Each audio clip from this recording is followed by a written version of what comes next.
Next up, okay, right. Rachel, I apologize, okay, for saying your surname wrong, okay, because I probably will be. Okay, Tsateri. Did I say that right? Close Tsateri. Tsateri. Sorry. Okay, there you go. You can correct me. Okay, right. Rachel, who is a freelance teacher, trainer, and blogger. Okay, regular contribute at the TEFL Zone blog. All over to you, Rachel. Okay. Right, we're looking forward to this. Thank you. I just can't turn on my video. What, Paul? There's probably a little something you need I've been pressing buttons. It's done. I have pressed buttons. If you want to try again, you should be free to go now. Yay! Great. Hi, everyone. And 161 participants. Wow, that's super impressive. It's wonderful to see motivated teachers actively participating in the chat box as well. Hi, everyone. Thank you very much for the introduction. Let me check. I can share my screen. Yes, I can. So I don't need the moderator's help anymore. Hello, thank you very much for coming. I see some familiar faces. Thank you very much. I've noticed you've been actively participating. Please keep it up. I'd like to make this session, I'd like to keep it as interactive as possible. So yes, I'm here today to talk about an eclectic approach to teaching grammar lessons, teaching one-to-one. I love the theme, reflecting, reviewing, revisioning, because also I'm a teacher with 10 years of experience. I have a blog, as you can see, the TEFL Zone, where I share my reflections about teaching and training. So I went from teaching groups to teaching one-to-one, and I've made some changes that reflect on the method. This is what I'm going to share with you today. Hi, Esther. And yes, my name is Rachel Tsateri. I know it's difficult for non-Greeks. So yes, Tsateri, for those who want to remember it. No problem, though, if you mispronounced it. So let's have a look at the steps, right? What are we going to do today? What are we going to talk about? So first of all, we will start with pros and cons, or benefits and drawbacks, let's say, of teaching one-to-one. We're going to talk a little bit about principled eclecticism, what it is, and how it has helped me, let's say, design my method and teach grammar in one-to-one classes. I'm going to give you an example, right? So it's not just about theory. I will also give you a clear example of a grammar lesson, for example, that I've taught that you might find useful and that you can also adapt and teach in your own classes. Now, there will be opportunities to interact, so feel free to use the chat box when you see a question. I'd love to read your answers and maybe get some water while you're responding. And if we have some time at the end, we will finish with a brief reflection. So let's make a start. Pros and cons of teaching one-to-one. This is your first task. What do you think could be the benefits and drawbacks of teaching one-to-one? And this could be for the teacher and the students as well. So let's read your answers in the chat box. What do you think are the pros and cons of teaching one-to-one?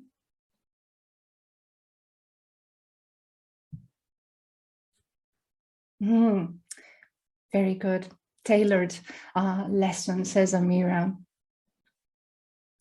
Yes, teaching one-to-one, what can be the benefits, the advantages, or the disadvantages? No competition. Brilliant point. Active participation, the student, yes, focuses on the lesson, no differentiation necessary, but some cons, no teamwork, could be boring. Right, some really nice answers. Let's take some more. Self-confidence. Okay, yes, maybe for introverted students, they have the teacher's full attention. Help in supporting especially weak students, yes, immediate feedback. Some really nice answers in the chat box. It works with students that get easily distracted, but there is no, exactly, it's not very sociable, is it? There are no partners, no conversation partners except the teacher. Maybe feeling bored. Beneficial for students with learning difficulties. And Nora Toparlaki talked about this in her wonderful session. Yes, absolutely. So thank you for your answers. And exactly, this is also what I was going to mention. Advantage is that we're focusing on students' individual needs and preferences, right? What are their needs, their goals, and how do they want to achieve them? I'm not talking about learning styles here because it's a neuromyth, so mostly about preferences. What works for them today? What may work for them tomorrow? How do they want to access the information? And do they want to write? Do they want to talk about it, etc.? Lessons, right? It's something we cannot do when we teach a group of 10, 20, 30 students. We cannot really design 30 individualized lessons, can we? It's unrealistic and really tiring for the teacher.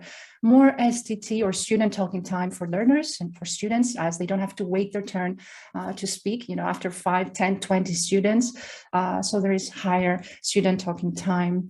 And hopefully we don't need to use our classroom management skills, right? Which can be a challenge when we're teaching young learners, when we're teaching large groups. Hopefully this is not something we need to worry about when we're teaching one-to-one. Now, as you also highlighted in the chat box, yes, it could be boring. One person, one student, and the teacher. The teacher is the only conversational partner. So the student kind of feels, in the spotlight. There's a bit of pressure for them to keep talking. They don't really get a break, perhaps. So it could be also a little bit difficult, especially maybe if they're elementary at lower levels. We as teachers also run the risk of having a really high teacher talking time, especially if we have quiet students and they become a little passive. So we dominate maybe the speaking activity, or we end up over-explaining things, over-explaining grammar, rules, etc. So these are just some of the benefits and the drawbacks or disadvantages I have written here for you. So when I talk to teachers in teacher training sessions or in one-to-one consultations, they usually ask me, so what is the best method to teach grammar in one-to-one classes, especially with adults, considering, all these things that we talked about before. And again, this is the second task for you. So in the chat box, if you're teaching one-to-one, what would you say? What's the best method? How do you teach grammar if you're teaching one-to-one? Let's see some answers there.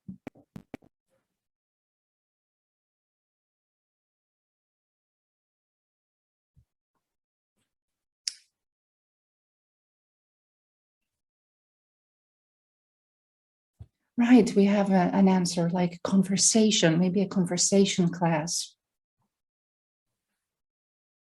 Visuals, says Lara. A situation, personalizing a situation. I see like a scenario maybe, right? Telling a story, very nice. Playing games online, okay. Q&A, always provide context, communicative grammar, stories, right. Integrating all skills, worksheets and correction. So we see lots of different answers here that focus on a lot of input, right? Or focus on practicing activities maybe for accuracy. Let them talk about their interests, conversation, right? Some really interesting.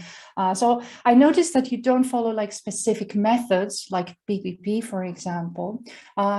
Practice and speaking, yeah. Puppets, maybe not with adults, right? Fantastic. Yes, contextualized. I absolutely agree. We always need to establish a context. An eclectic approach, says Rola. Exactly. So there are methods, but of course, they're not always suitable for our learners, right? They can be a little prescriptive, not so flexible. So one thing that I've been doing and thinking a lot this year, using L1 sometimes, says Mariam, sure, is principled eclecticism. So principled eclecticism comes from a Greek word, right? That's not random. And I'm talking about it today. So it means selecting, making some judgments, some informed decisions, right? Perhaps combining elements from different methods and approaches, but based on what your principles are about effective learning and also what your students' needs are. And the previous speaker also highlighted the importance of this. Ask your learners, ask them what they need, ask them what they prefer. So what are your principles about effective learning and what are your students' needs? Combining the two to find your own method, the one that you want to use. so that it's principled eclecticism, right? It's not a mix and match approach. Just, I'm bored, so I'm going to use drills from the audiolingual method and I'm going to use a task. It's making the decision based on your principles, what you believe, and what your students also need and expect from you. So that is principled eclecticism, and that is how I started thinking about my own practice and how perhaps I can stop using prescribed methods that maybe don't work for my students and try something out, something more flexible, something that is more appropriate and suitable for them. So the method, let's say, that I'm going to share with you today has been decided based on my principles, my blues, and my students' needs, my yellows. And putting these together, I've created my method, my green, right? And let me show you what my principles are. And later on, we'll focus on my students' needs. So, and we have a comment: listen, read, and pick up keywords of grammar language. So by practice, we know, right? Okay, thank you for your comment. So my principles are, first of all, task-based learning is a personalized and motivating method or approach. It's been called many things. And I feel it's more suitable for adults. Task-based means, if you're not familiar with the term, giving students a task, placing communication first. For example, tell me about your hobbies, or and talk to your partner about your weekend and decide who had the most interesting weekend. So it places communication first, the message first. It's not learning language, practicing the language, and then using it to communicate. It's the other way around. Start with communication, use whatever language you have available. From fluency to accuracy. I feel it's more suitable for adults because it's when we choose authentic tasks that they can, do in real life, like talk about their habits or talk about their childhood. It can be more motivating because adults, for example, may feel infantilized when they're learning a new language. So giving them lots of exercises, drills, sometimes may not be what will motivate them to keep learning, in my experience. But of course, that's just me. Providing input models is useful at all levels, whether we have elementary students, whether we have intermediate or advanced students. I feel that input and providing models within a lesson is really important, whether that is us, the teacher, talking like a teacher anecdote, or listening, or a reading, any kind of input that is from a proficient speaker will be useful for the learner to notice some language they are not using and that perhaps they can start using to upgrade their performance. I also feel like focused noticing is more beneficial than unfocused noticing. And what I mean by that, so noticing, as we said, that gap, noticing what the student lacks, noticing in the input what is absent in their output, what the proficient speaker, let's say, what the language they use that the student doesn't, and perhaps they can learn how to use it and improve their speaking. And I feel that if we draw their attention to that gap, they're more likely to improve, to fill that gap. Whereas unfocused noticing is usually when we interact with a student in conversation, for example, we correct what they say, but make it clear that we're correcting them. We're just talking back, we interact with them, we make that slight change, but we don't know whether they've noticed the language that their mistake, or the new language that they might need to learn. So it's a little bit like we leave it to chance. Did they notice? I feel we need to include a stage where we explicitly draw their attention to new language. I feel learner autonomy for adults is crucial. We want them to be independent learners. We want them to take ownership of their learning, develop strategies like use dictionaries, for example, or monitor their performance and evaluate their learning. So develop these metacognitive skills, like thinking about their own learning. And every time I use task-based, I always include a task repetition stage. I feel that opportunities for them to repeat a task is more likely to when we give them these opportunities, it's more likely for them to become more confident, more fluent, and also more accurate. Why not? Now, moving on to my students' needs, and basically when I prepared this presentation, the students I had in mind were Spanish students of 45, 50 years old who don't really take classes to pass an exam, for instance, or for work, but just for personal growth and to be able to travel, use the language, and interact with international speakers. So what they really need is speaking practice. They really want speaking to be the skill that we emphasize the most, not writing, listening and speaking in terms of communication. They want feedback on language, but I'm going to just refer back to the focused and unfocused noticing. They want explicit feedback. They want to know where they're being accurate and where they're making mistakes. So they don't just want conversation, a conversation class where the teacher just reformulates what they say correctly. They want that explicit feedback. So here's what you said, here's what you can say, for example. And they don't expect grammar heavy lessons though. They want grammar, they need to learn grammar because usually they've been having lessons for years. They've done pretty much all the grammar there is to cover, but they still make mistakes. They want to improve their accuracy, but they don't want really activities, one after the other, practice after practice until they master it. They want to do that in a communicative, as much as possible, lesson way. And we have Rasha saying we can start with input and then ask for output. Absolutely, input is crucial, and I absolutely agree. I'm not going to follow that order though, but I'm not going to say more. I'll let you see what comes next. This is these are the steps I put together in order to, let's say, create this method that I use for teaching grammar. I'm going to give you a minute to visualize how, perhaps think how it looks in action.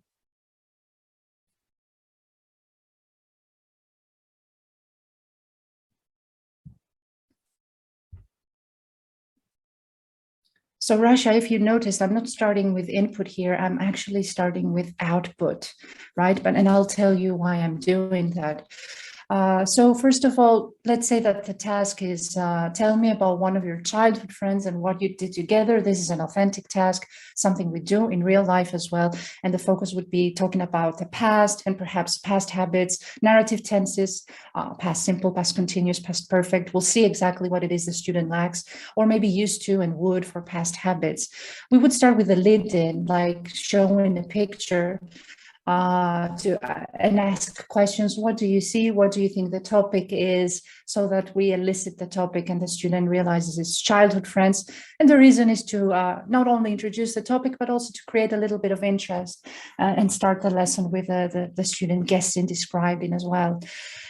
So the next stage would be the task, where we assign the task and we tell them, now you will tell me about one of your childhood friends and what you did together. So this is where we assign the task. It's output, Rasha, as you can see. We give them preparation time, of course, because we don't expect students to immediately start speaking. This is something that we need to remember. And then we ask them to record themselves. So while they speak, while they're doing this task, they take their phone and another mobile device and they record themselves. Why do you think I'm doing that? Any ideas in the chat box? Why would I ask them to record themselves as they speak?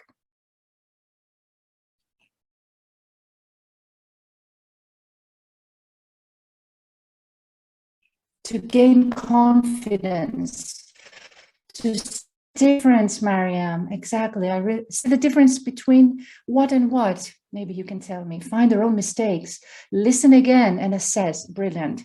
Exactly. We're on the same page. So first of all, we're giving them the task because it has a diagnostic purpose, self-check, brilliant.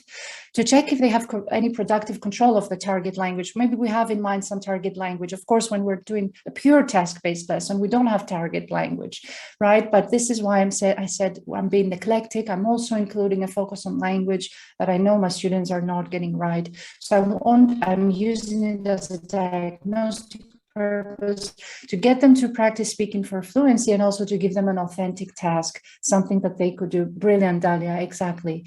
They could reflect on their own performance later. So they do the task, record themselves, and then we're going to the next part, which is the text. And when I say text, it can be, as I said, a written text, it could be a listening or a teacher's anecdote. Here, it would be me, for example, telling an anecdote, talking about a friend I had, a friend from my childhood. And I would just ask the student at first to compare their story to mine. And the reason would be to provide input, model from a proficient speaker, myself, and whether you're a native or a non-native teacher, you're you're a proficient speaker, you have a higher level you know the language at a higher level than your students, so your input is important and useful. And you also encourage the student to process the text for meaning first. You're not focusing on language, you're focusing on meaning, on the message, on communication. That was my story, and that was your story. What differences or similarities, for example, did you notice? Then the next part would be noticing language. And how do I do it? I usually give students a transcript, right? So when I told the anecdote, I've also prepared the transcript, and I give it to my student, and I ask them to underline, for example, the past forms here. That would be the target language. Underline the past forms. Why do we have 3 different past forms? Why do we have would, used to, and, for example, past simple? And I would ask them to find the reasons, not rules, but focus on the reasons. To scaffold this, perhaps I would ask them, I would provide some guided discovery questions. Maybe they needed to match, for example, when they use would, when they use the past simple, etc. So just a bit of extra support in case they need that. And the reason would be I would help them identify the target items, articulate, give their own, for example, create their own explicit knowledge in their own words, and then discover the reasons. Focusing on reasons, Norrington Davis, and this is a book that you will find in the references, the writer said, focusing on reasons rather than rules enables students to think of language as more dynamic, like not we always use these tenses, etc., to talk about that, but always focus on the message, on the specific context and the specific speaker. Why are they using language like that? Getting students to think about it and find their own answers. This, according to Thornberry in general, might help convert input to intake. So what they get from the text, perhaps they could learn something from it, and they could store it, and they could use it later when they, in the next part, when they will repeat the task. So this is a crucial stage in my belief, and I make it a little bit more, it doesn't have to be explicitly teacher-led, right? It can be the student trying to find the forms, trying to consider, to find the reasons. For example, in one of my classes, I was presenting models of speculation and deduction, and students were so must and have, must be, she might be. This is like levels of certainty. So they were creating their own meta language rather than reading a grammar book and memorizing, rules. The next part would be to reflect, and as you actually found out yourselves because you've written this in the chat box, it would be when they listen back to the recorded task and reflect on whether they used these forms. Now they're listening, they're more focused, they're listening also for their forms. Did I use any past forms? Where could I have used to or would? Where can I use this part, etc.? So they're listening, taking ownership of their learning, trying to improve perhaps their initial output. This encourages a cognitive comparison. Yes, self-correction as well. Perhaps they notice something that they can correct. It helps them perhaps notice that gap, and it triggers them to feel it, right? It also promotes autonomy. The teacher is not correcting, the teacher is not telling students what to do. They're listening back, they're trying to find the gaps, they see how they can change them. And they develop these metacognitive skills, as we said, reflecting on their own learning, monitoring, evaluating, making changes. So then they would repeat the task. As I said, task repetition, I feel, is beneficial. So I would ask them to repeat the task, but perhaps now they could pay attention. They could try to use the new language. They could repeat the task in writing rather than speaking, for example, or they can repeat the task, but talk about another friend. So not about their friend Anna, for example. They may talk about their friend Paul. Why do you think I would change something? When I ask them to repeat the task? Any ideas in the chat box? Why not tell them to repeat the same task, but change it up a little bit? What do you think?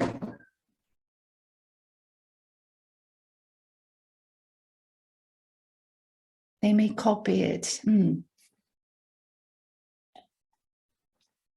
I'm changing one variable. I want them to it's to stretch and restretch their knowledge, right? What they've learned, but also I'm changing one variable to prevent boredom. So I'm switching the focus from fluency to accuracy this time when they are paying attention to using the new language.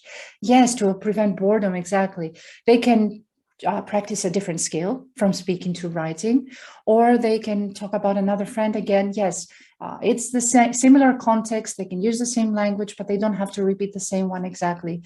They can still have this challenge, right? They still need to do something differently. And of course, in a group of students, you could even have them interact with different partners to make a little change, a different type of change. So this was the, yes, exactly, different expected output, similar but not identical, right? Very good comment. So as I said, this is what I've been using in my one-to-one classes to teach grammar, starting with an output, starting with what students know, giving them a text to provide a model from a proficient speaker, noticing explicit, focus on language, getting them to notice, to discover, to articulate their own reasons, listening back, reflecting now on how can I change my initial output, what can I improve, what language can I use to upgrade it, to go from A to B, you know, from one step to the next. So then I repeat the task, but I change something. I make a little change to prevent boredom, give them some extra challenge. This was the sequence. I hope you may try it out or adapt it. I always encourage students to experiment in their own classes. So that's all from me. And if we have a little bit of time, I would like us to do this little reflection in the chat box. Please write one thing you're taking away from this session that you're putting in the suitcase, one thing you're not sure you still need to think about or read about, and one thing that may not be useful and not relevant to your context or students, or you don't think it's a good idea, you're throwing it in the bin. So time for you to reflect in the chat box and give me some feedback to motivate me.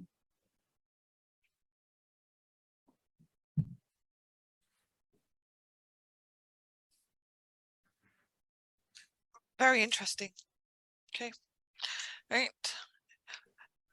Oh.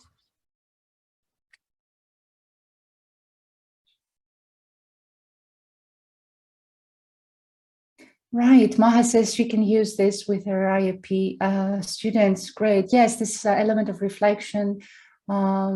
Absolutely, I totally agree. It's important to develop these skills, metacognitive skills, getting students independent thinking about it. Video recording as well. Lovely idea if the student is up for it.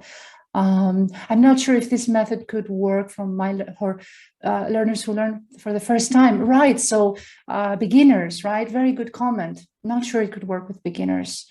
Grammar with conversation first, then input. Right. Rachel, we have posted a question on the poll, couple of halfway through your presentation, and it's all about what points have you gained from Talk 8, an eclectic approach to teaching one-to-one grammar. And we got fantastic response. We got 54 people out of 150, so 36 participants. And we have shared the results now, and I can share with you as well what have they said. So we've shared that in, please do. Yeah, so let me share that in the chat. We do actually have sure, a couple I can stop sharing. Yeah. We do actually have a couple of questions. Okay. Yeah. A couple of questions. Let's go. Right. Anonymous attendee, okay, has asked, how can we improve language skills, especially in conversation, and also for the teachers that aren't more qualified in speaking English? I think that's a great question. First of all, it depends on your student's level as well. Conversation is not that easy, and actually a lot of teachers don't know that there are a lot of books that have been written to support teachers who teach conversation classes. It's not about entering the class and just keep talking with a student. There are also a lot of things that we can teach, such as communication strategies, interrupting, changing the subject, pausing, stressing the word that carries meaning in a sentence, And there are a lot of books, like I think Dornier and Sarah Farrell have written a book on conversation. I can share the link later, and the Conversation Cookbook, and also Thornbury's book, I think, Conversation, from something like that. Conversation is in the title. That can be really helpful for teachers. I've used a lot of them. It doesn't have to be something that is not, that we don't have any support with, that we just enter class and we start talking. There are things that we can teach, but as I said, it depends on the level and the needs that students have. So at elementary level, you will teach different strategies that you would teach at advanced levels. No, very interesting. Okay, now you're adding to my reading list. Okay, I've got apps to download. Okay, I've now got a reading list. Okay, all right. Okay, right, one more. Okay, Mariam. Okay, I'm sorry, Mariam, I'm not going to try and pronounce your second name because my pronunciation today has not been the best. Okay, why is this approach specific to one-to-one tutoring? Can it be adopted, adjusted, okay, for teaching groups of learners of similar language proficiency? Good question. I think the only thing that may limit you, I don't know who asked the question, I think is that you would need a lot of space, and where will they record themselves, right? True. So sure, if it's an online class, they can mute themselves, on Zoom, and then they can record themselves, and then they can reflect on their own output later on. In a class full of 20 students, I'm not sure how this can work. If it's just 5 students, yes, one can go outside, in the corridor, another can go in one corner, and etc. But I think that's the only problem that teachers may have. If they don't wish to get students to record themselves, they can take notes, or they can get feedback from a peer, right? They do the task in pairs or groups, and then rather than recording and listen back, they just get some feedback from a peer on how it went, or what their peer noticed about their story, etc. If that helps. What do you think? You have a good point. Okay, all right. To be honest, I mean, if you're doing it over Zoom, okay, with the class being recorded, if they watch the recording back, then they're not just hearing themselves, okay, they'll be hearing their classmates as well as, okay, if you're doing it over Zoom or any other, okay, right? Brilliant idea. Yeah, have it on Zoom, record the session, and give students a chance maybe to listen back. And in next class, after they'd listened back, you can focus later on improving that, moving forwards. Like, what can we change? What would you change in your anecdote, for example? Would you use any different forms, etc.? Brilliant idea. Okay, no, I mean, because this is Paul and I, seriously, we do have this conversation, okay, regularly about accuracy, fluency. It's a common discussion, okay, because I think it's the first. We haven't quite come to blows yet, but it's no. Okay. Well, I think Rona Snelling wrote a really nice article in Modern English Teacher recently, where she said, accuracy and fluency, they're not really opponents. They complement each other. We sometimes move from accuracy to fluency. We sometimes move from fluency to accuracy, depending on what students need or what they expect as well, right? Yeah. Their expectations need to be considered. I'm a proponent of fluency first. So I try to make my classes communicative. We focus on the message, and then we work on the language, and then we repeat, as to make that little improvement. Brilliant. Well, thank you so much indeed for your presentation today. Very, very interesting. And thank you so much for adding to our reading list. Yes. Okay. Paul and I could keep going with homework. Yeah. Okay. A lot of homework Paul and I today. could keep going with this topic. Can I interrupt you for a second? Yeah. Can I share my screen again to show the references? Because I've mentioned some things. I think it's correct hang on to a moment. Share that slide with all the references. There we go. Yeah. Okay. Thank you. Brilliant. So yes, you can connect with me on LinkedIn or my blog, The TEFL Zone, and these are the references.